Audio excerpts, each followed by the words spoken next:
Welcome to iDream media. So చీరకట్టు అనేది మన సంప్రదాయము. ఈ చీర కట్టుకోవడం వెనుక మనకి హెల్త్ కు సంబంధించిన పెద్ద రహస్యమే ఉందట. దాని గురించి వివరాలు తెలుసుకుందాం. ఈరోజు మనతో పాటు ఉన్నారు ప్రముఖ యోగా అండ్ స్పిరిచువల్ గురు అరుణాదేవి గారు. మ్యామ్ నమస్తే అండి. మ్యామ్, జనరల్ గా చీరకట్టు అనేది మన సంప్రదాయ వస్త్ర ధారణ చేసే విధానం అది. అయితే ఈ చీరకట్టు ఇలానే ఉండాలి, దీని వెనక మన ఆరోగ్యానికి సంబంధించిన అసలైన రహస్యాలు ఉన్నాయి అంటారు. అవి ఏంటి అసలు? మనది ఒకటే వస్త్రం, ఏక వస్త్రం అని అంటారు. ఇప్పటికీ కూడా యోగులు, అలాగే కొన్ని శక్తి సాధనలు చేసేవాళ్ళు, వాళ్ళు కూడా ఒకటే వస్త్రం ధరిస్తారు. అది ఆడవాళ్ళ మగవాళ్ళ అనేది లేదు, ఎవరైనా ఏక వస్త్రం, ఒకటే వస్త్రం. అది చీరలా కట్టుకుని ఇట్లా చుట్టుకుంటారు. ఒక ఏక వస్త్ర విధానం. తర్వాత మెల్లగా మనకి 2 వస్త్రాలు వచ్చినాయి. పైన ఒకటి బ్లౌజ్, తర్వాత కింద చీర. తర్వాత ఇంకా రవికి వచ్చింది, బ్లౌజులు వచ్చినాయి అన్ని. ఊరికి ఇలా కట్టుకునేవాళ్ళు అంతే, ఒక బట్ట కట్టుకునేవాళ్ళు. బ్రెస్ట్కి ఇక్కడ అక్కడ ఒక బట్ట కట్టుకునేవాళ్ళు, చీర కట్టుకునేవాళ్ళు. తర్వాత రవికిలు వచ్చినాయి. రవికిలు వచ్చిన తర్వాత జాకెట్లు అంటే బ్లౌజులు వచ్చినాయి. ఇంకా తర్వాత చాలా వచ్చినాయి అనుకోండి. ఎందుకు మన ఇప్పుడు ఏ సాంప్రదాయమైనా మనం ట్రెడిషనల్గా తయారవ్వాలి అని అంటాం. ట్రెడిషనల్గా అంటే మన భారతీయ సంస్కృతి సాంప్రదాయాలు అని చెప్తాం. మన సంస్కృతి సాంప్రదాయాలు వెనక ప్రతి దాని వెనక ఆరోగ్యం ఉంది. ఆరోగ్యం లేకుండా ఏది లేదు. అది సత్యం, అది నిజం, అది వేదం. ఎందుకు ఇలా కట్టుకోవాలి? పర్టికులర్గా మనం చూడండి, కొన్ని గుళ్ళలో జీన్స్ ఇలాంటివి నాట్ అలౌడ్, చీర కట్టుకునే రావాలి అని ఉంటుంది. ఇప్పుడు చాలా గుళ్ళల్లో అది పెట్టారు. ఎందుకు అంత రిస్ట్రిక్షన్స్? ఇప్పుడు ఆ మోడర్న్ వాళ్ళందరూ ఏం అడుగుతారంటే, ఏమవుతుంది, మేము ఫుల్గా బట్టలు వేసుకున్నాం కదా, మేము బట్టలు వేసుకుని జీన్స్ అయితే ఏముంది, టీ షర్ట్ అనేది, మేమేం అసభ్యకరంగా వస్త్రధారణ లేదు కదా, ఇంత ఫుల్గా బట్టలు వేసుకుంటున్నప్పుడు ఎందుకు గుడిలోకి ఎలా చేయరు? ఎందుకంటే ముఖ్యంగా చీర నేవల్ కిందకు ఉండాలి ఆడవాళ్ళకి, అంటే బొడ్డు కిందకి. ఇప్పుడు అది ఎక్స్పోజ్ అని అంటారు. మీరు పాత వాళ్ళు కట్టుకుంటే అది ఎక్స్పోజింగ్. నేను ఇప్పుడు ఏమంటానంటే, ఇప్పుడు ఎక్స్పోజింగ్ చేసేవాళ్ళు చాలా తక్కువ మంది, అంటే బట్టలు చాలా తక్కువ వేసుకుని చూసేవాళ్ళు. జనరల్గా మన వస్త్రధారణ ఈ పొట్టని కవర్ చేయకూడదు. ముఖ్యంగా ఆడవాళ్ళకి ఈ పొట్ట ఇక్కడ నుంచి ఇక్కడ కవర్ ఉంటుంది, ఇక్కడ నుంచి బొడ్డు కింద నుంచి మళ్ళీ అంతా కవర్ చేసి ఉంటుంది. ఈ పార్టే ఓపెన్ చేసి ఉండాలి. ఎందుకు ఉండాలి అని అంటే, ఇది మణిపూరక చక్ర, నావెల్ దగ్గర. ఈ మణిపూరకానికి 4 ఫింగర్స్ కింద స్వాదిష్టాన చక్ర ఉంటుంది. స్వాదిష్టాన చక్రం కంప్లీట్గా మన అంటే ఆర్గాన్స్, ముఖ్యంగా వాటర్ బ్యాలెన్స్ చేస్తుంది. అలాగే మన 5 సెన్సెస్ ఏవైతే ఉన్నాయో, ఈ పంచేంద్రియాలు అంటాం కదా, ఈ పంచేంద్రియాలు ఈ చక్ర యాక్టివేట్ చేస్తే ఈ పంచేంద్రియాలు కూడా యాక్టివేట్, దీనికి కనెక్షన్ ఉంటుంది. ఇంకా ముఖ్యంగా చెప్పాలంటే మన యూట్రస్, గర్భాశయం, అండాశయాలు కూడా ఇక్కడ మనకి కనెక్ట్ అయ్యి ఉంటాయి. సో ఇది ఎలా ఉంటుంది అని అంటే, ఎప్పుడు కూడా దీనికి వేడిగా మొత్తం ఇలా కవర్ చేసేసి వేడిగా ఉంచకూడదు. ఈ పార్ట్ని అర్థమవుతుందండి, వేడిగా ఉంచకూడదు. ఎందుకు ఇంకా చెప్తాను నేను మీకు. మడిబట్ట అని కట్టుకునేవాళ్ళు, మడి కట్టుకునేవాళ్ళు. మడి అంటే ఏంటి? తడిచీర కట్టుకునేవాళ్ళు. తడిచీర కట్టుకునే వంట చేసుకునేవాళ్ళు. ఎందుకు అనంటే, వంట ముందు కూర్చుంటాం కదా, కూర్చున్నప్పుడు వేడి వస్తూ ఉంటుంది. ఆ వేడి వచ్చినప్పుడు దీనికి డైరెక్ట్గా మనం స్టవ్ మీద కూర్చుని వంట చేస్తూ ఉంటాం, నుంచున్నా కూడా వంట చేసినప్పుడు ఆ హీట్ మనకు వెళ్తుంది. కాబట్టి తడిబట్ట కట్టుకుని వంట చేసేవాళ్ళు అనమాట. ఎందుకంటే లేడీస్కి ఇలాంటి ఇష్యూస్, ఓవరీస్కి కానీ, గర్భాశయానికి కానీ, అండాశయాలకు కానీ, పీరియడ్స్, ఇర్రెగ్యులర్ పీరియడ్స్ ఇట్లాంటివి రాకుండా ఉండడానికి అలా వచ్చింది. ఇది ఓపెన్ ఉండాలి, ఈ చక్ర ఎప్పుడు కూడా ఓపెన్ ఉండాలి. అందుకే బొడ్డు కిందకు ఉంటుంది అనమాట. ఈ నావెల్ ఓపెన్ ఉండాలి. ఇది మణిపూరక చక్ర అని అంటాం. ఎగ్జాక్ట్గా ఈ నావెల్ మనకి చాలా చాలా ఇంపార్టెంట్. ఒక సృష్టి జరగడానికి ముఖ్య కారణము గర్భాశయం.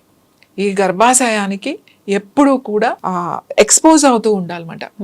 ఆ ఎనర్జీ మనకి, ఆ చక్రాస్ ఎనర్జీని ఎప్పుడు అబ్జార్బ్ చేస్తూ ఉండాలి.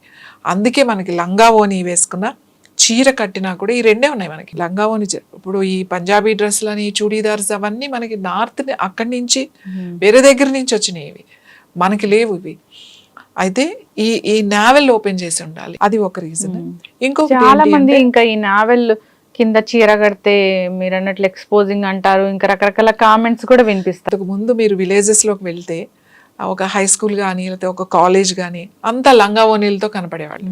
మనకి పిల్లలు మెచ్యూర్ అయ్యే వరకు లాంగ్ స్కర్ట్ అంటే లంగాలు అనేవాళ్ళు, పరికినీలు అనేవాళ్ళు, దాని మీద లాంగ్ బ్లౌజ్ ఉండేది. మెచ్యూర్ అయిన కాడి నుంచి ఓనీలు వేసుకునేవాళ్ళు, అంటే హాఫ్ శారీస్. ఎప్పటి వరకు ఇంటర్మీడియట్ అయిపోయి గ్రాడ్యుయేషన్ వచ్చే వరకు, గ్రాడ్యుయేషన్కి వచ్చిన తర్వాత చీర ఉండేది.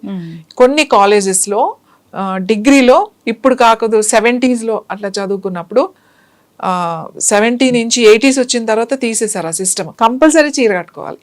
డిగ్రీ కాలేజ్లో బీకామ్ బిఏ బిఎస్సి చేస్తారు కదా, వాళ్ళు కంపల్సరీ డిగ్రీలో శారీయే వేసుకోవాలి, మిగతా అంతా హాఫ్ శారీ. ఈ 3 ఉండేవి మనకి, అందరికీ కూడా కిందకే ఉండేవి. ఈ తర్వాత ఈ బొడ్డు కింద కట్టుకోవాలి అని మనకి అలా కట్టడం అలవాటు అయినప్పుడు పొట్ట పెరగకుండా చూసుకుంటాం కదా. ఎలా కట్టుకుంటాం అసలు చీర కట్టుకుంటే? ఎందుకంటే మా ఇంట్లో మా అమ్మమ్మ ఎప్పుడు చెప్పేది, చీర కట్టుకుంటే నడుము సన్నగా ఉండాలి కాబట్టి నడుము లావు అయ్యేటట్టుగా చూడకండి, పొట్ట రాకూడదు. పొట్ట వస్తుందంటే ఏంటది? అందంగా అంటే అందం అంటే బాడీ. అసలు బట్టలు నువ్వు ఏదైనా చీర కట్టుకున్నా, బట్టలు వేసుకుంటే బట్టలకు అందంగా ఉండాలి, ఆ బట్టలు అందంగా కనబడాలి, కానీ నువ్వు కాదు. నీ ఒంటి మీదగా అవి వచ్చినప్పుడు వాటికి అందం రావాలి కాబట్టి నీ బాడీ అలా ఉండాలి. కొంచెం ఇలా నడుము ఇలా అనగానే మా ఇంట్లో కజిన్స్ అట్లా ఉండేవాళ్ళు అనమాట, వచ్చి ఇట్లా గిచ్చుతూ ఉండేవాళ్ళు, ఏంటి ఇట్లా పెంచుతున్నావు అని చెప్పి. సో దట్స్ తర్వాత ఏమైపోయిందంటే అసహ్యంగా కామెంట్ చేయడం. కాలేజ్కి వెళ్ళేటప్పుడు ఆ నడుము దగ్గర ఇప్పుడు బస్సుల్లో వెళ్ళాలి అని అంటే వెళ్ళలేకపోవడం. ఇంకా ఈ ఆడపిల్లలు ఏం చేశారంటే దానికన్నా కూడా వస్త్రధారణ మారిపోయింది. ఎందుకంటే ఈ చుడీదార్లు కానీ ఈ డ్రెస్సెస్ కానీ ఫుల్గా కదా, పైనుంచి కిందగా ఫుల్గా వేసేసుకుంటారు, హ్యాపీ కదా, ఇంకా వాళ్ళకు కూడా కంఫర్టబుల్గా చూసుకుని చేంజ్ అయిపోయింది. చీర ఎప్పుడూ కూడా బొడ్డు కిందకే పెట్టాలి. బొడ్డు కిందకి అంటే కరెక్ట్గా నాభి ఇక్కడ ఉంటే నాభికి ఇలా 4 వేళ్ళు పెడితే ఇక్కడ కట్టాలి, ఇక్కడ కట్టాలన్నమాట. నావెల్ ఎప్పుడు కూడా నీ నాభి ఎప్పుడు కూడా ఎక్స్పోజ్లో ఉండాలి, అలా ఉండాలి, కనబడుతూ ఉండాలి. ఇప్పుడు ఎవరు కట్టుకుంటారు? లావుగా లేని వాళ్ళు కూడా కట్టుకోరు. ఎందుకు అంటే ఎక్స్పోజ్ చేస్తున్నారు అనేది ఒకటి ఉంది కదా. మరి మేము హాఫ్ శారీస్ వేసుకున్నాం, చీరలు కట్టుకున్నాం, మేము చదువుకునేటప్పుడు అంతా హాఫ్ శారీసే వేసుకున్నాం. ఎవరు నీ నడుము కనబడుతుంది, నువ్వు కనబడుతుంది అని చెప్పి ఎవరు చెప్పలేదు. అది ఎక్స్పోజ్ ఎలా అయింది? కానీ ఇవాళ వేసుకుంటే అది ఎక్స్పోజ్ అవుతుంది, నువ్వు ఎలా వేసుకున్నా అది ఎక్స్పోజింగే అవుతుంది. అవును. సో మనకి చాలా మంది వేరే కంట్రీస్ వాళ్ళు ఏమంటారంటే, మీరు అన్నీ బాగానే ఉంది, మీరు ఇంత సంస్కృతి ఇది సాంప్రదాయాలు అని చెప్తారు, కానీ మీరు పొట్టంతా ఎక్స్పోజ్ చేస్తారు అని అంటారు. ఎస్, వాళ్ళు కాళ్ళు ఎక్స్పోజ్ చేస్తారు, మనం పొట్ట ఎక్స్పోజ్ చేస్తాం. ఎందుకంటే దిస్ ద సైన్స్. ఈ నాభి చక్ర, అలాగే స్వాదిష్టాన చక్ర, మణిపూరక చక్ర, స్వాదిష్టాన చక్ర వజ్రంలాగా ఉండాలి అని అంటమాట. డైమండ్ ఎలా ఉంటుందో అలా ఉండాలి మన నాభిస్థానం అన్నమాట. ఈ లోపల కూడా అలానే ఉండాలి, ఈ అవయవాలు కూడా అంత స్ట్రాంగ్గా అంత గట్టిగా ఉండాలి. ఈ మజిల్స్ ఎప్పుడు కూడా ఫ్యాట్ పెరగకుండా, ఆడవాళ్ళకి హిప్స్ దగ్గర ఫ్యాట్ పెరిగినా పర్వాలేదు, పొట్ట దగ్గర ఫ్యాట్ పెరగకూడదు. పొట్ట దగ్గర ఫ్యాట్ పెరిగితే ఏమవుతుంది అని అంటే మనకి చాలా గైనిక్ ఇష్యూస్, అంటే మనకి విమెన్కి రావాల్సిన ఇష్యూస్, ఇర్రెగ్యులర్ పీరియడ్స్ కానీ ఈ ఒబేసిటీ పొట్ట దగ్గర బాగా పెరుగున్నప్పుడు చాలా ఇష్యూస్ వచ్చేస్తాయి. ఓవరీస్, తర్వాత ఎండోమెట్రియోసిస్ రావడము, లేకపోతే సిస్ట్లు, ఫైబ్రాయిడ్స్, ఇంకా ఈ ఇష్యూస్ అన్నీ వస్తాయి. పొట్ట ఎప్పుడు కూడా స్ట్రాంగ్గా ఉండాలి. అది మగవాళ్ళకైనా ఆడవాళ్ళకైనా కూడా డైజెస్టివ్ సిస్టమ్ కనుక స్ట్రాంగ్గా కనుకుంటే ఆల్ సిస్టమ్స్ అన్నీ స్ట్రాంగ్గా ఉంటాయి. మన వాళ్ళు మన సాంప్రదాయము అని ఎందుకు పెట్టారు, సాంప్రదాయం ఇది మన పద్ధతి అని అన్నారంటే దాని వెనక ఆరోగ్యం ఉంటుంది. ఏదైనా సరే కొన్ని మూర్ఖంగా చేసి కూర్చున్నారు కానీ అది వేరే విషయం. దీని వల్ల చీర వెనక ఇది ఎందుకంటే నేను వేరే బయట కంట్రీస్ వెళ్ళినప్పుడు చాలా మంది అడుగుతారు, మీకేం అనిపించదా ఇదంతా కనబడుతూ ఉంటది, మేమైతే ఇదంతా వేసుకుంటాము. నేను అడుగుతా ఉంటా, మీరు కూడా ఇదంతా ఇక్కడికే వేస్తారు కదా, మీరు ఓపెన్ చేస్తారు, బట్ ఇది ఎప్పుడు ఓపెన్ ఉండాలి. ఇది ఓపెన్ ఉంటే మీ ఎనర్జీ వేరేగా ఉంటుంది. కాబట్టి చీర కట్టే విధానం ఇలా ఉంటుంది. చాలామంది వాళ్ళు నాది యోగాకి వచ్చినప్పుడు వాళ్ళు అడిగి మేము కూడా కట్టుకుంటాం. ఇప్పుడు చాలా మనం చూసిన వేరే ఫారినర్స్ వచ్చినప్పుడు, ఎందుకంటే వాళ్ళకి ఈ సైన్స్ వాళ్ళకి చెప్పినప్పుడు ఓహో వీళ్ళ ఎందుకు ఉంది. సౌత్ ఇండియన్స్ వేరేలాగా ఉంటాం. సౌత్ ఇండియన్ అంటే సౌత్ ఇండియాలో కట్టు బొట్టు అన్నీ వేరేగా ఉంటాయి. ఇక్కడే మన భారతదేశంలోనే. మీరు నార్త్ ఇండియా వెళ్ళారనుకోండి, అక్కడ కట్టు బొట్టు వేరేలాగా ఉంటుంది. అక్కడ కొంతమంది ఇక్కడ వరకు ముసుగేసుకునే వాళ్ళు ఉంటారు, కొంతమంది పైనుంచి కింద వరకు చుడీదార్లు వేసుకుంటారు. ఎందుకంటే వాళ్ళ కల్చర్ వేరు, వెదర్ వేరు, అన్నీ వేరు. మనం ఇక్కడ పూర్తిగా బట్టలు ఆ సింథటిక్, ఆ పాలిస్టర్ ఇవి వేయలేము ఇక్కడ సౌత్ ఇండియాలో.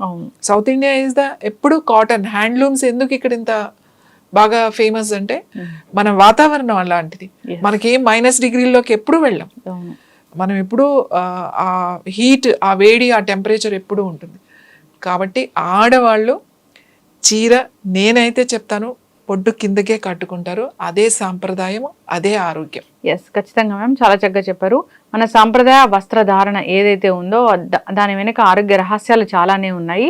సో ఇక బొడ్డు కింద, నావెల్ కింద చీర కట్టడం అనేది ఎప్పటి నుంచో వస్తూ ఉన్న ఆచారము. ఇలానే కట్టాలి, అలా ఉంటేనే మనకు హెల్త్ అనేది ఉంటుంది. దానికి అక్కడ చక్ర ఉంటుంది, అది ఎప్పుడు బయటికి ఎక్స్పోజ్ అవుతూ ఉండాలి. అలా అయితేనే మనకి హెల్త్ ఇష్యూస్ అనేవి రాకుండా ఉంటాయి. చక్కటి ఇన్ఫర్మేషన్ మ్యామ్, ధన్యవాదాలు.